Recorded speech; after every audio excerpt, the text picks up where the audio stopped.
आप सभी को मेरा नमस्कार। जय श्री राम। हम सभी व्रत करते हैं और व्रत की कथा नहीं सुनते तो हमको व्रत का फल पूरी तरीके से प्राप्त नहीं होता है। आज मैं आप सभी को सोमवार के व्रत की कथा सुनाने जा रही हूँ। एक नगर में एक धनवान साहूकार रहता था। उसके घर में धन की कमी नहीं थी, परंतु वो बहुत दुखी रहता था क्योंकि उसे कोई पुत्र नहीं था। वह इसी चिंता में दिन रात दुखी रहता था।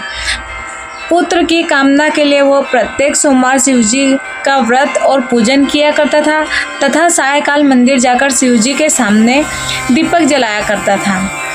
उसके इस भक्ति भाव को देखकर एक समय माता पार्वती ने शिवजी से कहा, महाराज आप यह साहूकार आपका अनन्य भक्त है, सदैव आपका व्रत पूजन बड़ी श्रद्धा से करता है, आपको इसकी मनोकामना अवश्य पूर्ण करनी चाहिए। तो शिवजी ने कहा, हे पार्वती, यह संसार कर्म क्षेत्र है। किसान खेत में जैसा बीज बोता है वैसा ही फल काटता है। उसी तरह मनुष्य इस संसार में जैसा कर्म करते हैं वैसा ही फल भोगते हैं। माता पार्वती ने अत्यंत आग्रह से कहा, महाराज जब यह आपका अनन्यतम भक्त है और अगर इसको किसी प्रकार का दुख है तो आपको अवश्य दूर करना चाहिए। आप तो सदैव अपने भक्तों पर दयालु रहते हैं और उनके दुखों को दूर करते हैं। यदि आप ऐसा नहीं करेंगे तो मनुष्य आपका पूजन तथा व्रत क्यों करेंगे। माता पार्वती के ऐसे आग्रह को देखकर शिवजी कहने लगे, हे पार्वती, इसके कोई पुत्र नहीं है, इसी चिंता में यह अति दुखी रहता है। इसके भाग्य में पुत्र न होने पर भी मैं इसको पुत्र की प्राप्ति का वर देता हूँ, परंतु वह पुत्र केवल 12 वर्ष तक जीवित रहेगा। इसके पश्चात उसकी मृत्यु को प्राप्त हो जाएगा। इससे अधिक मैं इसके लिए कुछ नहीं कर सकता। माता पार्वती और भगवान शिव का यह वार्तालाप साहूकार सुन रहा था। इससे उसको न तो प्रसन्नता हुई और न ही दुख हुआ। वह पूर्व की तरह शिवजी का व्रत और पूजन करता रहा। कुछ समय पश्चात साहूकार की स्त्री गर्भवती हुई और 10वें महीने उसके गर्भ से अति सुंदर पुत्र उत्पन्न हुआ। साहूकार के घर में बहुत खुशी मनाई गई, परंतु साहूकार तो यह जानता था कि उसकी केवल 12 वर्ष की आयु है, इसलिए वो अधिक प्रसन्नता प्रकट नहीं की और न ही किसी को यह भेद बताया।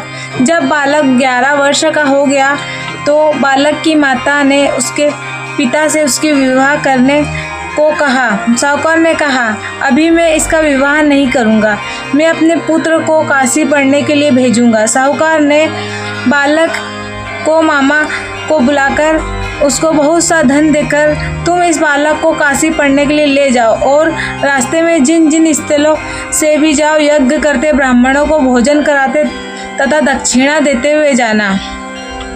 दोनों मामा भांजे यज्ञ करते ब्राह्मणों को भोजन कराते तथा दक्षिणा देते काशी जी की ओर चल पड़े। रास्ते में शहर पड़ा। उस शहर में राजा की कन्या का विवाह था, परंतु जो राजकुमार विवाह करने के लिए आया था वो एक आँख से काना था।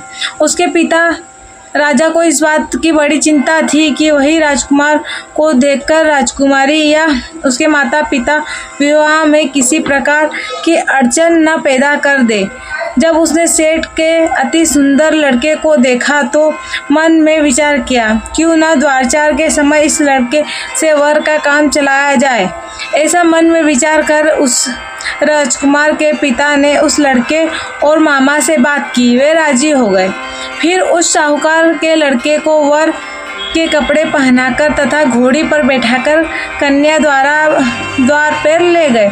सभी कार्य प्रसन्नता पूर्ण हो गए। राजकुमार के पिता ने सोचा, यदि विवाह भी इसी लड़के से करा दिया जाए तो क्या बुराई है। ऐसा विचार कर लड़के और उसके मामा से कहा, यदि फेरों और कन्यादान का काम भी पूरा कर देते तो आपकी बड़ी कृपा होती, मैं इसके बदले आपको बहुत सारा धन दूंगा। दोनों ने इसे सहर्ष स्वीकार किया। विवाह कार्य बहुत अच्छी तरह से संपन्न हो गया। सेठ का पुत्र जिस समय जाने लगा तो उसने राजकुमारी की चुनरी को पल्ले पर लिख दिया, तुम्हारा विवाह मेरे साथ हुआ है, परंतु जिस राजकुमार के साथ तुम विदा होगी वह एक आँख से काना है। मैं काशी पढ़ने जा रहा हूँ। सेठ के लड़के के जाने के पश्चात राजकुमारी ने जब चुंदड़ी पर ऐसा लिखा हुआ पाया तो उसने काने राजकुमार के साथ जाने से मना कर दिया। उसने अपने माता पिता को सारी बात बता दी और कहा कि यह मेरा पति नहीं है, मेरा विवाह इसके साथ नहीं हुआ। जिसके साथ मेरा विवाह हुआ है वो काशी पढ़ने गया है। राजकुमार के माता पिता अपनी कन्या को विदा नहीं किया और बारात वापस चली गई। उधर सेठ का लड़का और उसका मामा काशी पहुंच गए। वहां जाकर उन्होंने यज्ञ करना और लड़के ने पढ़ना शुरू कर दिया। जब लड़के की आयु 12 साल की हो गई उस दिन उन्होंने यज्ञ रचा था। लड़के ने अपने मामा से कहा, मामा जी आज मेरी तबीयत कुछ ठीक नहीं है। मामा ने कहा, अंदर जाकर सो जाओ। लड़का अंदर जाकर सो गया। थोड़ी देर बाद उसके प्राण निकल गए। जब उसके मामा ने आकर देखा उसका भांजा मृत पड़ा है तो उसको बड़ा दुख हुआ। उसने सोचा अगर मैं रोना पीटना मचा दूंगा तो यज्ञ का कार्य अधूरा रह जाएगा। अतः उसने जल्दी से यज्ञ कार्य समाप्त करवाकर ब्राह्मणों को जाने के बाद रोना पीटना शुरू कर दिया। संयोगवश उसी शिव पार्वती उधर से जा रहे थे। जब उन्होंने जोर जोर से रोने की आवाज़ सुनी तो पार्वती जी कहने लगी, महाराज कोई दुखिया रो रहा है, इसके कष्ट को दूर कीजिए। जब शिव पार्वती वहां पहुंचे तो उन्होंने पाया कि लड़का मृत पड़ा था। माता पार्वती कहने लगी, महाराज ये तो उसी सेठ का लड़का है जो आपके वरदान से उत्पन्न हुआ था। शिव जी ने कहा, पार्वती जी इसकी आयु इतनी ही थी, वो भोग चुका है। तब पार्वती ने कहा, हे महाराज इस बालक को कुछ और आयु दे दो, नहीं तो इसके माता पिता तड़प तड़प कर मर जाएंगे। ऐसा बार बार पार्वती जी के आग्रह करने पर शिवजी ने उसको जीवन दान का वरदान दिया। शिवजी की कृपा से वो लड़का जीवित हो गया। शिवजी और पार्वती कैलाश पर्वत को चले गए। शिक्षा पूर्ण होने पर वह लड़का उसका मामा उसी प्रकार यज्ञ करते, ब्राह्मणों को भोजन कराते, दक्षिणा देते और अपने घर की ओर चल पड़े। रास्ते में उसी शहर आया जहाँ उस लड़की की राजकुमारी से विवाह हुआ था। वहाँ आकर उन्होंने यज्ञ आरंभ कर दिया। उस लड़के ने ससुर के वहाँ जाकर उसको पहचान लिया और महल में ले जाकर बहुत आवभगत की। फिर से दास दासियों सहित आदर पूर्वक अपनी राजकुमारी और जवाई राजा को विदा किए। जब वे अपने शहर के निकट आए तो मामा ने कहा, मैं तुम्हारे घर जाकर तुम्हारे माता पिता को खबर दे आता हूँ। जब उस लड़के के मामा का घर पहुंचा तो उसने देखा कि लड़के के माता पिता की घर के छत पे बैठे थे। उन्होंने यह प्रण रखा था, यदि हमारा पुत्र सकुशल लौट आया तो हम राजी खुशी नीचे आ जाएंगे, नहीं तो छत से गिरकर अपने प्राण देंगे। उस लड़के के मामा ने आकर जब ये समाचार दिया कि आपका पुत्र आ गया है तब उनको विश्वास नहीं आया। तब मामा ने शपथ पूर्वक कहा कि आपका पुत्र वो अपनी पत्नी बहुत सारा धन साथ लेकर आया है। तो सेठ प्रसन्नता से भर उठा। सेठ सेठानी आनंद पूर्वक नीचे आ गए। बाहर आकर उन्होंने अपने पुत्र तथा उसकी पत्नी का भरपूर स्वागत किया। सभी प्रसन्नता के साथ रहने लगे।